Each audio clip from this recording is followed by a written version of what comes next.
బోసుబాబు అంటే మీరేనా? అవును. మా ఎస్ఐ గారు మిమ్మల్ని వెంటనే తీసుకురమ్మన్నారండి. ఎస్ఐ చెప్పకుండా ఏడకండి రమ్మంటావా? లారీ యాక్సిడెంట్ లో అతను గాయపడి హాస్పిటల్లో ఉన్నాండి. అతను మీ బోసుబాబుని తీసుకురమ్మని కలవరిస్తున్నాండి. అతని పేరు శేఖర్ అండి.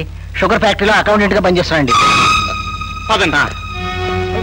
బోసా కాగితాల మీద సంతకాలు పట్టమాక. నేనే బోసుబాబు. నాతో ఏదో మాట్లాడాలన్నా. నిజానికి మీరెవరో నాకు తెలియదు, కానీ ఒకరోజు ఫ్యాక్టరీలో మీరు బసొప్పని ఎదిరిస్తుండగా మిమ్మల్ని చూశాను.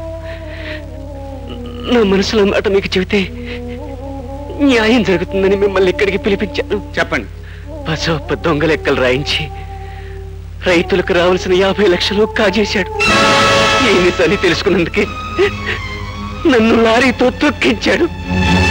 కేసు పెట్టిన నిలవదు. అందుకే మీకు చెప్తున్నాను, రైతులకు న్యాయం చేకూర్చండి. బసొప్పను నేరస్తుడుగా నిరూపించండి.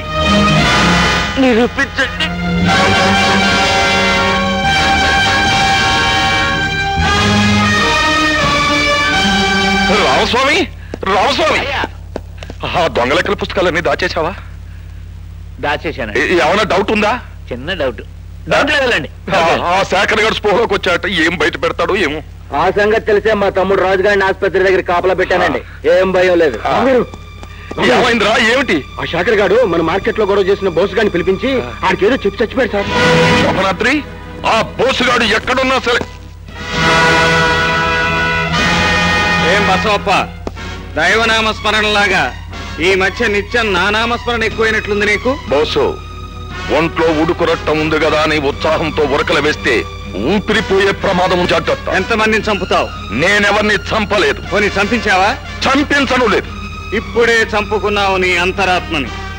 బసవప్ప, మనిషి డబ్బు సంపాదించొచ్చు, అధికారం సంపాదించొచ్చు, ఐశ్వర్యము సంపాదించొచ్చు, కానీ ఆ సంపాదనకు ఉపయోగించవలసింది తన స్వేదాన్ని కానీ ఎదుటివాడి శవాన్ని కాదు. ఏ రైతుల మూలంగా కొన్ని కోట్ల రూపాయల ఆదాయాన్ని నీ ఫ్యాక్టరీ నీకు తెచ్చి పెడుతుందో ఆ రైతులకే నువ్వు ద్రోహం చేస్తున్నావు. రైతులకు ఇవ్వవలసిన డబ్బుని వడ్డీకి తిప్పుతూ దొంగ లెక్కలు రాస్తున్నావు. వారం రోజుల్లోగా రైతులకు ఇవ్వవలసిన 50 లక్షల రూపాయల బట్వాడా జరిగిపోవాలి. లేకపోతే మార్కెట్ లాగే నువ్వు నీ ఫ్యాక్టరీ కూడా మూసుకోవాల్సి వస్తుంది. శోభనాద్రి, ఆ కొండయ్య గారిని పిలిచి వీణ్ణి కూడా లారీ చక్రాలకి బలేసేయమని చెప్పు. ఆడు చేయడండి.